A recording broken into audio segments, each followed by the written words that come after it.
Smart Sound.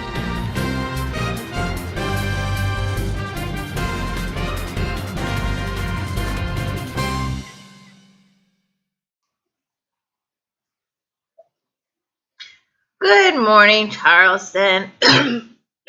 Thanks for waking up with me. This is Leisha Lewis. I'm your host, coming at you remotely once again. And it's Wednesday, May 12th, 2050. I hope you have a beautiful morning. I'm having a great morning. Excuse me. I actually spotted a sun ray this morning coming through the window. It was awesome. So it's going to be a great day. Let's go ahead and check in on our smog report and see if we can expect this to last.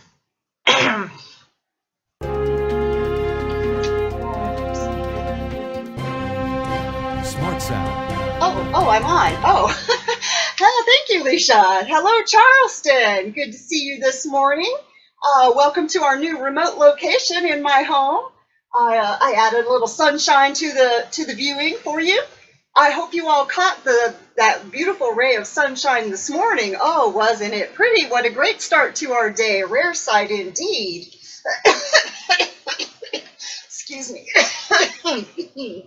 Let's move on with our morning report of smog. It is going to be quite dense in the area this morning. Clouds are hanging very low, excuse me, over the city this morning. So remember, if you go out, wear those masks. Keep those airways free. Today will also be hot. So, excuse me one moment. Take your fans and have plenty of liquid to drink also. We are also under a tsunami warning today. Watch for the heated temperatures that we have are melting those ice caps. So we could be in for some heavy waves coming into our area this morning. So please stay alert on that. Watch for our warning signs. Be prepared to take cover. The rest of the week, as we can see, we expect to see some rain. Which will be good in a way, but it is acidic, so please stay out of it. You don't want to go out into that. Take cover immediately if you see it, and protect yourself. I think that's all we have for today. Back to you, Leisha.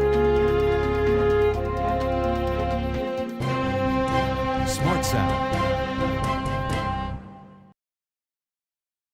Thanks, Robin. That was our smog report for today. She brings up a very good point. That rain looks refreshing after all this hot, intense heat that we've had, skin peeling heat, but don't go out in it. That rain is nothing that you want to be a part of, trust me.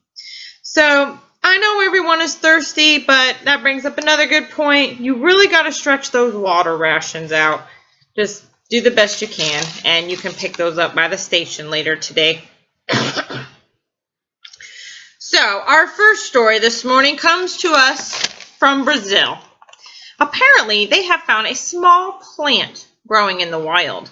This is truly amazing, because they're thinking the species may have belonged to one of the beautiful rainforests that they say used to thrive there. Researchers have carefully dug it up, and they're cultivating it under protection of our food growing building so it can receive, the artificial sunlight and the food and water rations that it will need so that hopefully it will grow. Wow, a natural plant. I can't believe it. It's so amazing. Can you imagine a long time ago when the earth was filled with oceans and water and plants? I've seen some pictures, and it's actually a very large portion of the world that had this stuff. I know it's weird to think about. I don't know how they drove to work, without any roads everywhere. But let's move on. In other news, the continent of Africa has now officially been labeled quarantine site. So if you or anyone you know is feeling ill, more than the average smogness, we don't count smogness as ill, but actually ill, malaria, smallpox, TB, everything's on the rise right now. And it's spreading so fast. We are out of medicinal resources. Everything is depleting. So this is the only way that this can be controlled. If you see anybody sick, your neighbors, anybody, turn them in. Let's get them out of there, because we definitely don't need any more of that going around. Excuse me. Okay. Moving on. I want you to be careful if you head out today. Remember your driver limit punch cards and guard it dearly. Crime is at an all-time high right now. You can actually tune in for our next hour segment with Mark this morning for the crime happenings to get all of that. I'm Leisha. This has been your morning Real Reality News Report. Stay alive and thrive, Charleston.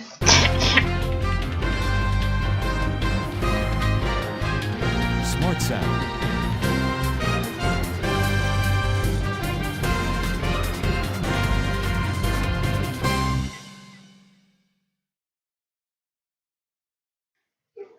So if you haven't figured it out by now, the Real Reality News wasn't exactly real.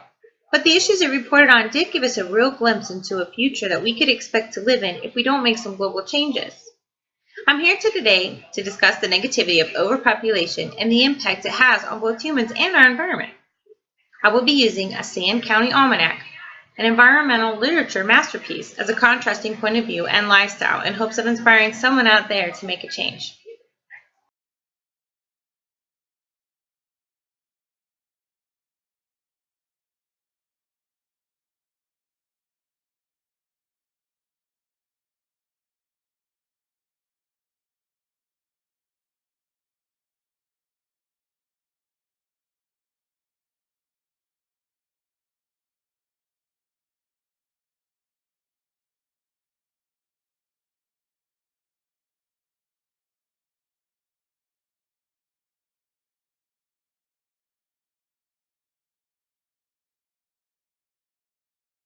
So what is overpopulation?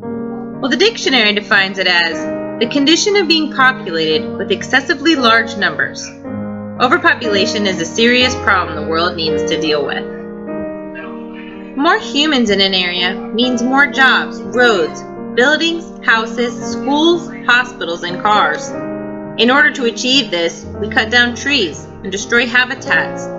But trees are important. They remove pollutants from our air. They cool the earth down naturally, improve mood, and even calm stress. More humans also means more pollution. If you're not scared of pollution and how it affects our environment, you should be.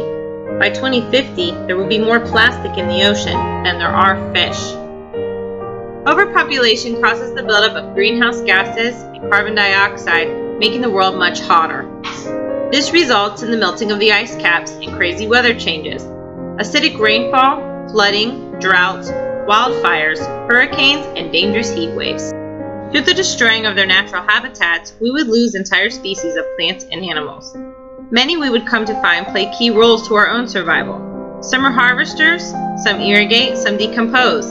They also pollinate and control insects. With pests and mosquito numbers out of control, diseases of all sorts would be everywhere. Take a moment and ponder that. Overpopulation is a serious problem, one that will only be stopped if we all get together to do something about it. Now we're going to switch notes.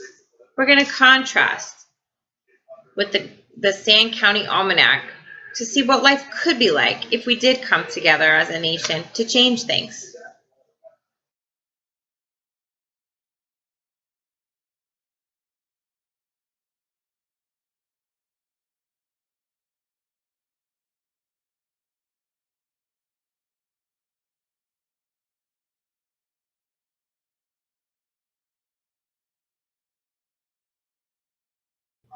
I want you to imagine now a better world. Aldo Leopold, writer of a Sand County Almanac, gave us a great reminder of what we still have all around us and can still cherish. We need to start respecting our natural environment in order to save ourselves. Throughout the novel, Leopold creates a year-long journal of his Wisconsin home. He first describes the beauty of a winter thaw and how it brings about a clean, fresh beginning to the land. Each year, after the midwinter blizzards, there comes a night of thaw when the tinkle of dripping water is heard in the land. All throughout the novel, there is a deep respect shown for the trees surrounding him. The bur oak is his pride and joy. It is the only tree that can stand up to a prairie fire and live, he says, but each is special to him and serve a purpose in his life. Thus, in March, when the deer frequently browse the white pines, the height of the browsings tell me how hungry they are, he quotes.